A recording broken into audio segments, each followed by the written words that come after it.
Kom ons blaai na Johannes hoofstuk 14. Johannes 14 en ons gaan die eerste 11 verse saam lees.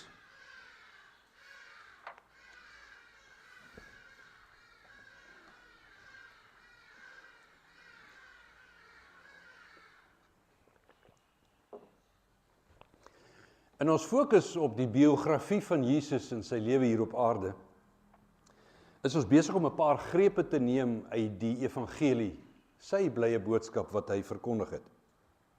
Onthou, die kern daarvan was dat elkeen wat in Jesus Christus glo, nie verlore sal gaan nie, maar die ewige lewe sal hê. En dat ons ook gesien, dat Jesus het nie net vir ons gesterf om dit reg te kry nie. Hy het nie net gesterf om ons sonde te verlos en ons van die straf van God op ons sonde te verlos nie. Hy het ook vir ons gelewe.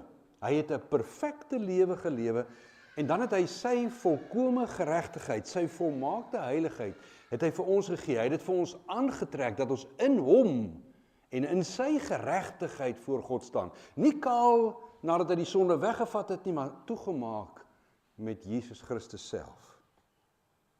Hy het ons sondes gevat en op sy rekening geskryf, toe het hy daarvoor betaal. En dan vat hy sy geregtigheid en sy heiligheid en hy gee dit vir ons. Hy skryf dit op ons rekening, hy trek dit vir ons aan. So is hy ons saligmaker vir elke een wat in hom glo. Vandag fokus ons op iets wat hy verkondig wat regtig, jy weet, dit is so duidelik. Mens kan dit nie verkeerd verstaan nie. En tog is dit verbasend hoeveel mense juis hiermee worstel.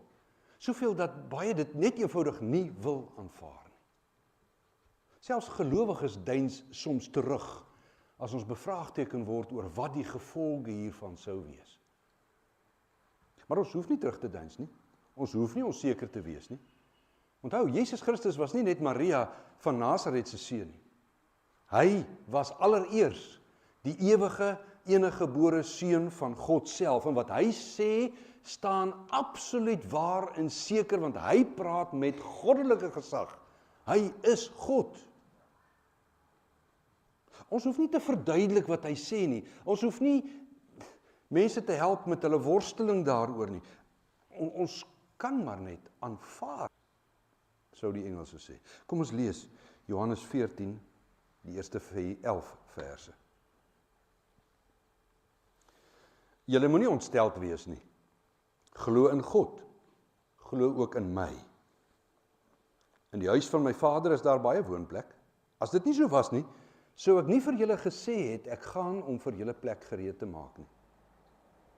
En as ek gegaan het en vir julle plek gereed gemaak het, kom ek terug en sal julle na my toe neem, sodat julle ook kan weet waar ek is. En julle ken die weg na die plek waarheen ek ga. Thomas sê toe vir hom, Here, ons weet nie waarheen hy gaan nie. Hoe kan ons dan die weg daarheen ken?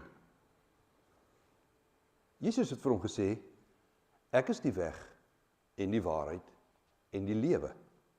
Niemand kan na die Vader toe gaan, behalwe deur my nie. As julle my ken, sal julle my Vader ook ken. En van nou af ken julle hom en sien julle hom. Toe sê Filippus vir hom, Here, wys vir ons die Vader, en dit is vir ons genoeg.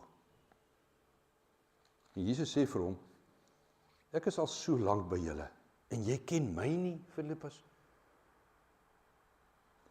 Wie my sien, sien die Vader. Hoe kan jy dan sê, wys vir ons die Vader? Glo jy nie dat ek in die Vader is, en die Vader in my nie?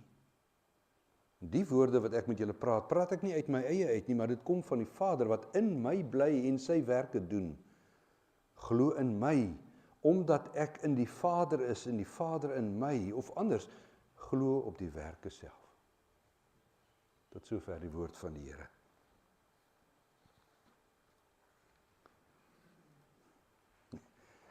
Snaaks dat party mense dink, Jesus het nooit gesê, hy is God nie. Hy sê dit so duidelik hier, nee. Maar kom, stap 'n bietjie net, voordat ons nou by die teksgedeelte self uitkom, wil ek net vir jou die konteks gee. Stap 'n bietjie in jou gedagtes saam met my, deur die hele geskiedenis van die mens op aarde. In die begin was daar 'n salige harmonie tussen mens en God.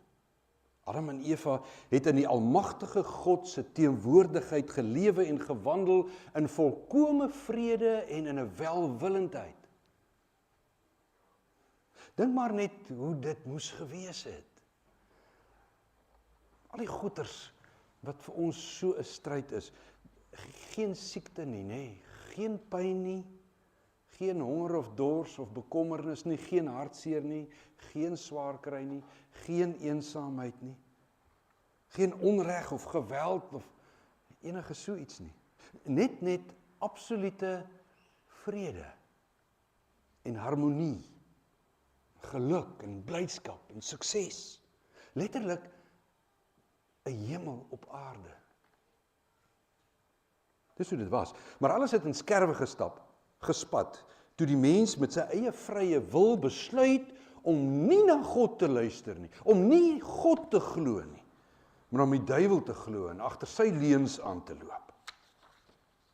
En die gevolg daarvan was presies so afgryslik, en dit is nog steeds so afgryslik, as wat God hulle gewaarsku het dit sal wees.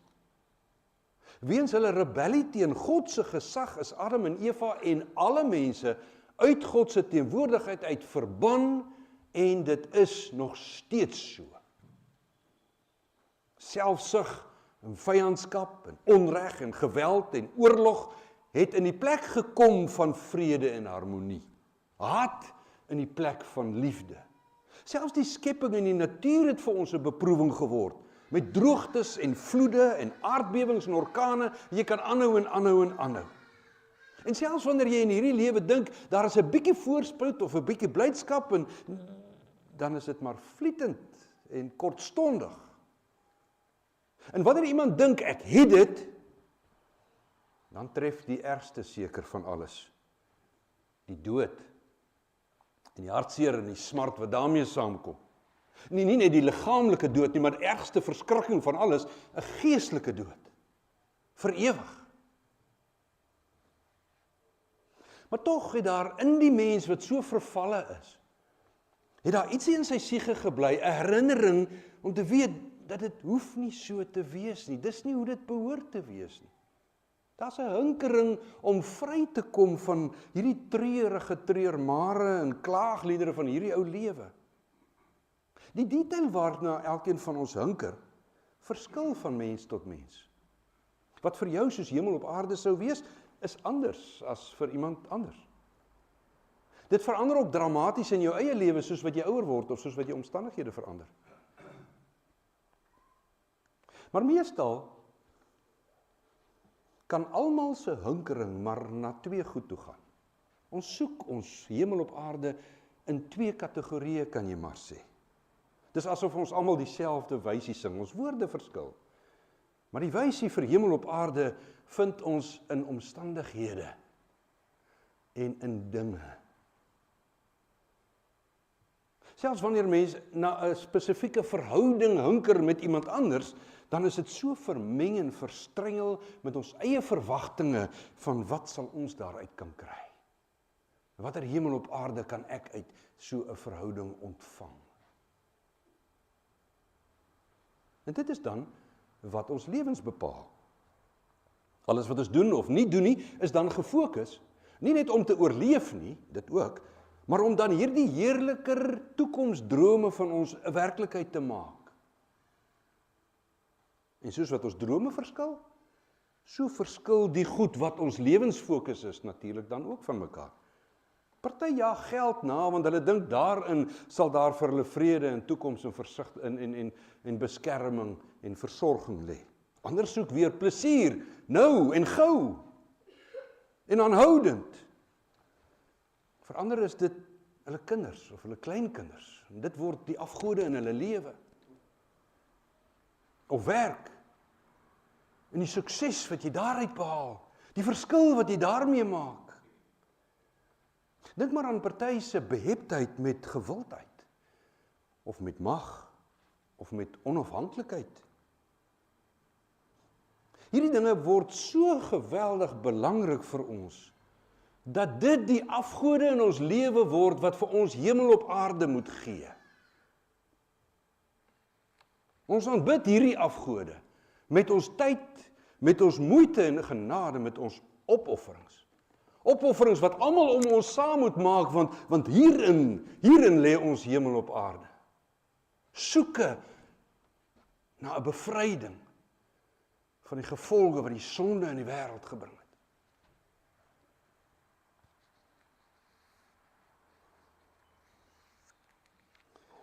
Ja, en dan is daar party wat dink hulle het dit gekry. Hulle het nou genoeg.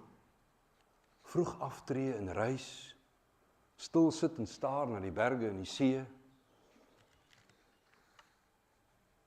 Wat sou jou hemel op aarde wees? En as jy dit gekry het, dan kom jy by wat my oupa gesê het, wanneer lekker nie meer lekker is nie. Ja, of die kwale van die ouderdom maak jou gaandeweg styf en seer, moedeloos. Siekte en geweld en ongeluk knip jou hemel op aarde kort en uiteindelik knip dit af. Jy hoor prediker, nee, alles te vergeefs. Alles te vergeefs. Jy sien, die grootste fout wat mense maak, wat die mensdom maak, alle mense, is om te dink dat ware geluk, ware heerlikheid en saligheid kry ons in dinge en in omstandighede om ons. Toe nie, nee, alles te vergeefs. Onthou 'n bietjie die les wat ons by Abraham geleer het. Hy het nie sy toekomsverwagting op Isak gesit nie. Al het die Here vir hom gesê, Isak is die vervulling van die belofte. Hy is die seun van die toekoms. Nee, Abraham het nie geskroom om hierdie lewensdroom van hom, wat hy ontvang het, aan God te offer nie. Want dit gaan nie oor die vervulling van die belofte nie, dit gaan oor die een wat die belofte gee. Groot seën in hierdie lewe is eintlik 'n struikelblok in die soeke na ware geluk. Kyk maar 'n bietjie hoe ongelukkig en hoe onvervuld en hoe miserabel is die lewens van kinders wat gepamperlang word in die oorvloed van 'n geseënde grootwordjare. Jesus self sê, dis moeiliker vir 'n ryk man om in die hemel te kom as vir 'n kameel om in die oog van 'n draad van 'n naald te gaan. Dis alles te vergeefs. Ware geluk lê nie in omstandighede en dinge nie. Adam en Eva se saligheid voor die sondeval was nie omdat hulle in die paradys en in die tuin was nie. Dit was nie oor waar hulle was nie, dit was oor by wie hulle was. Dit was die sleutel van hulle geluk. Omdat hulle by God was en in sy volkome heerlikheid en saligheid was. Dit is ware geluk. Dit is ware saligheid. Dit is ewige lewe. Om by God te wees. Om hom te ken, maar nie net te weet van hom nie, maar hom te ken in jou lewe, in jou ervaring, in jou belewing. Sodat jy soos 1 Johannes 1 sal sê, om gemeenskap te hê met die Vader en met die Seun, 'n gemeenskap wat die Heilige Gees bewerk. Dit is volkome blydskap en saligheid. Dit is daardie herinnering wat in die mens oorbly van hoe dit sou wees, hoe dit moes wees. Dis waarna ons soek. En dan nie net vir 'n rukkie nie. Nee, by God is dit vir ewig. Vir so lank as wat hy ewig is. So lank. En weet jy, hierdie feit bring 'n geweldige skeiding tussen die mensdom, tussen almal. Daar is so baie mense in hierdie wêreld, die groter meerderheid, wat so deur die duiwel en die sonde verblind is, dat hulle nie eens wil aanvaar dat daar 'n God is nie. Vir hulle is daar geen hoop nie. Daar is ook geen verskoning nie, soos ons in Romeine 1 lees. Die Here maak hom so duidelik bekend in sy skepping, maar hulle is blind daarvoor. Geen hoop vir volhoubare geluk nie. Maak nie saak hoe goed dit met hulle sou gaan aan die diskant van die graf nie. Uiteindelik sal alles verkrummel en ineenstort in 'n ewige helse foltering van God se wraak op die sonde en ongeloof. Maar daar is wel hoop vir hulle wat glo dat daar wel 'n God is. Ag, maar weer die tragiese, dat die meeste nog steeds geen deel sal kry aan God se saligheid en heerlikheid nie. Want baie vereer dan, alhoewel hulle God vereer, 'n God vereer, is dit nie die God nie, want hulle vereer die dinge wat hy gemaak het, soos die son of die maan, of moeder aarde wat vir hulle sal sorg, of al hierdie beelde en goeders van olifante en koeie, en so kan jy aangaan en aanhou. Om nie God te vereer nie, maar die goed wat hy gemaak het, asof hy nie daar is nie. Dit is om 'n streep te trek deur hom, deur sy naam. Hulle soek hulle heil ander by mense, of by die idees wat mense leer, wat mense uitgedink het. So asof jy met jou gedagtes, en met jou meditasie, met jou lewenstyl, die realiteit van sonde, en van God se straf daarop, kan bemeester met hoe jy dink, en van hom wil vryspring, omdat jy nie aan hom dink nie. Dan is daar tog ook hulle wat homself soek. Maar meeste van hulle sal nog steeds vasloop teen daardie gerubs met hulle vlammende swaarde, wat die paradys beskerm, wat God weghou, wat ons van God af weghou. Jy kan nie maar sommer net weer inglip nie. Al is jy op pad na dieselfde regte eindbestemming toe, daar's nie 'n inglippad nie. Om weer by God te kom, moet jy deur die hek gaan wat hy gegee het uit groot genade en liefde. En daardie hek is Jesus Christus. Niks en niemand anders nie. In Johannes 10 gebruik hy self die voorbeeld van 'n skaapkraal, waar God sy kinders bymekaar maak om hulle te versorg en te beskerm en te beskud. En dan sê hy, ek verseker julle. Hy sê dit met absolute goddelike gesag. Ek verseker julle, ek, Jesus Christus, ek is die ingang vir daai skape. En dit ekho presies wat ons uit Handelinge 4 vers 12 lees. Dat God geen ander naam op hierdie aarde en in hierdie hele skepping gegee het, waardeur hy mense verlos nie. Jesus Christus, uitsluitlik, net hy alleen. Want jy sien, as hy van verlossing praat, dan herinner ons daaraan, dat ons moet tog onthou, dat God, hierdie God van volle saligheid en vrede, is nie net 'n God van genade en liefde nie. Hy is dit. Maar hy is ook 'n verterende vuur, wat die geringste sonde en die sondaar, wat nie perfek heilig is nie, in ewige helse straf verteer. Dis wie hy is. Hy kan nie enige onheiligheid by hom duld nie, want dan maak dit hom onheilig, en dit kan nie. Om na hom toe te gaan, op enige ander manier as deur Jesus Christus, is om soos met 'n lugballon op die son te wil land. Dink jou dit in. Maar in Jesus Christus, in hom is daar volkome verlossing.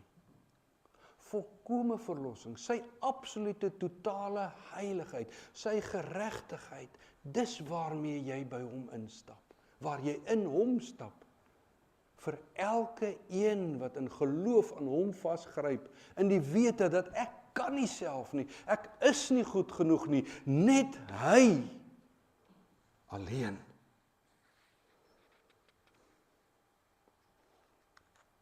En wanneer jy dan by die gerubs kom, wat die teenwoordigheid van God bewaar en beskerm, as jy daar aankom sonder jou sonde, want hy het dit gevat en betaal, as jy daar aankom in sy absolute geregtigheid en sy heiligheid, want hy het dit vir jou gegee, dan stap jy in, dan is jy klaar binne.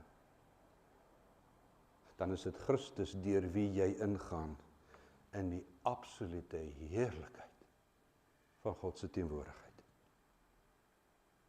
Daar is net een God, het ons verklaar in die begin. Vader, Seun en Heilige Gees, soos wat hy homself in die woord, in die Bybel bekend maak. Enige een en enige iets anders, of net 'n deeltjie daarvan. Wat mense dit ook al noem, hulle kan dit 'n God noem, dit maak nie saak nie. Dit bly 'n vervalsing, daar is net een. Vader, Seun en Gees, soos wat ons dit het in die Bybel. En daar is net een middelaar tussen God en die mense. En dit is daardie seun van Maria, daardie seun van God, Jesus Christus.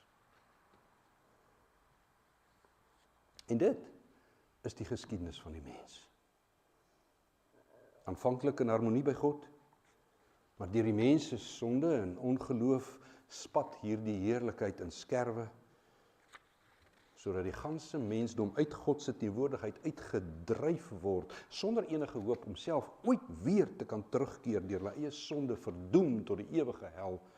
Maar God, hoe hierdie mooi woorde, maar God het die wêreld so lief gehad dat hy sy seun gestuur het, sodat elkeen wat in hom glo, nie verlore sal gaan nie, maar die ewige lewe sal hê. Deur hom kry gelowiges vrye toegang tot God, tot in die allerheiligste teenwoordigheid van God self, daardie ewigdurende saligheid en heerlikheid. Nou dit is presies wat Jesus hier verduidelik in Johannes 14. Kom ons vat hierdie teks in hierdie konteks kortliks saam. Vir bykans 3 jaar het hierdie disippels saam met Jesus gelewe. Hulle was in verwondering oor wat hy gedoen het en wat hy geleer het. En alhoewel hulle so min verstaan, was hulle absoluut seker, hulle het vasgeglo wie hy is. Dat hy werklik die Messias is wat sou kom, die seun van die lewende God. En net toe hulle dink, nou gaan hy sy koninkryk vestig, soos wat hulle almal verwag het, toe sê hy gaan weg. En in hoofstuk 13 sê hy gaan weg en hulle het nie saam toe gaan nie. Kan jy daai ontsteltenis ek bedoel, hallo?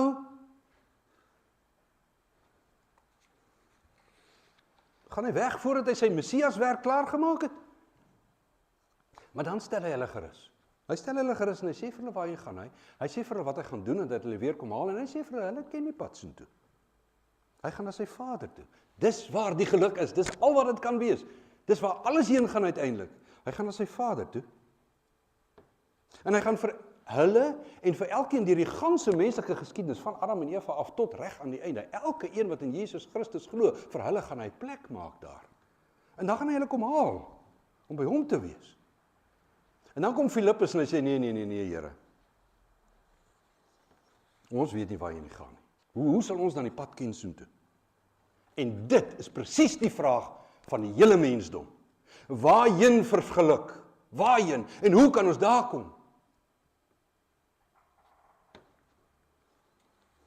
Moenie vir ander mense vra nie. Almal is net so verward en deur die sonde verblind soos ek en jy. En moet jouself net nie vertrou nie. Nee, net een het die antwoord. Net een weet wat die bestemming is en net een weet wat die pad soontoe is. God self is die bestemming. Hy sê dit baie duidelik. God het hierdie pad na hom toe al beplan, lank voordat hy die skepping gemaak het, het hy al die pad reggemaak. Jesus Christus wat sou kom, die mense wat hy gekies het om te kan glo, sodat hulle kan red, sodat hulle kan terugbring by hom.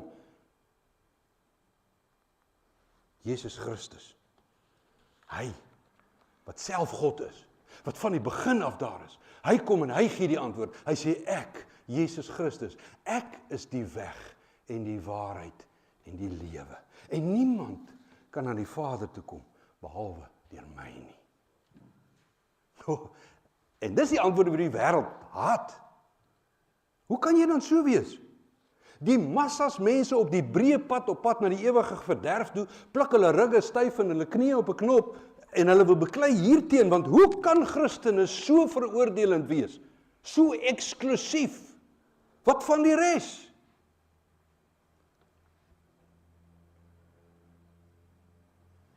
Selfs 'n groot kerkman het onlangs op RSG gesê dat 'n mens 'n bietjie meer ruimte moet maak vir hoe God met mense werk, as om sy genade in 'n klein boksie te probeer sit. Nonsies. My liewe broer en suster, dit is natuurlik nie ons plek om te sê wat is die vereistes vir God se verlossing nie.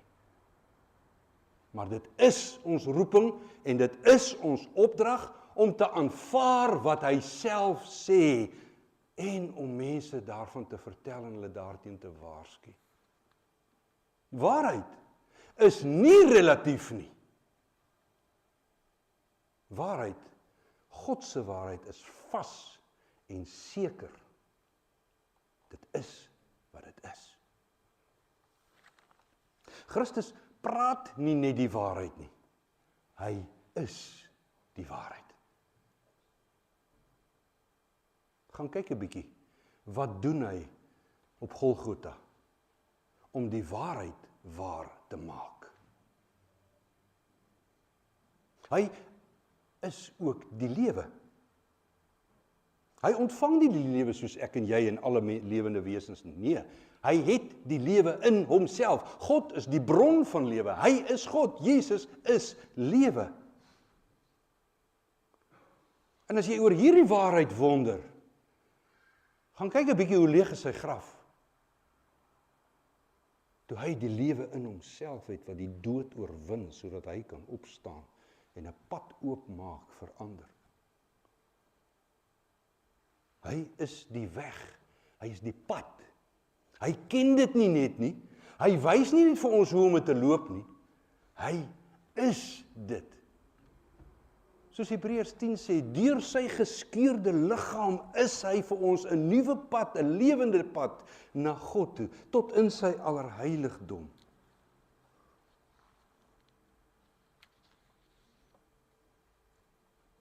‘n Pad wat ons terugvat na die ewige, na die salige, na die heerlike teenwoordigheid van God self.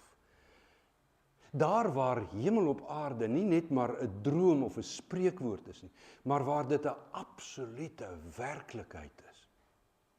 Nou al en aanhoudend en al hoe meer en meer tot by die volkomme heerlikheid. Maar slegs en alleenlik net deur die geloof in Jesus Christus. Want hy is die weg en die waarheid en die lewe. En niemand kan na die Vader behalwe deur hom nie. So sal ek en jy deel wees en deel bly van die handjievol mense wat deur hom as die smal poort gaan en op hom en in hom op die smal pad reis na hierdie wonderlikste, heerlikste, ewige bestemming denkbaar.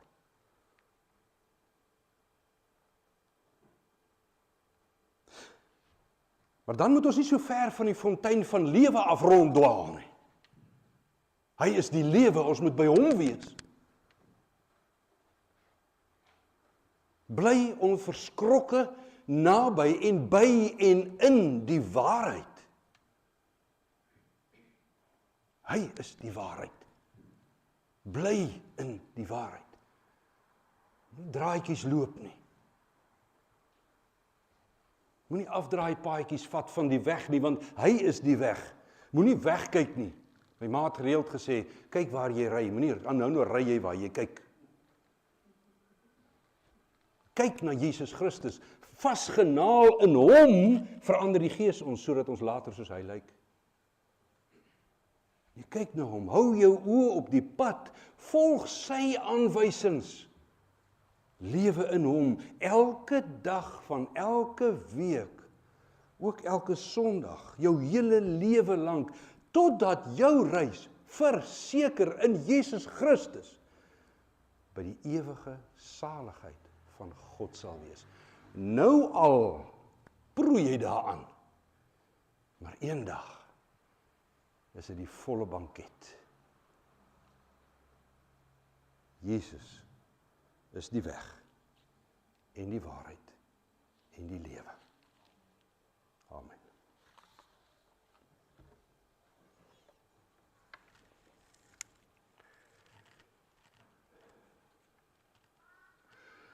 Ek wil jou kans gee om in stilte by jouself net met die Here daaroor te praat.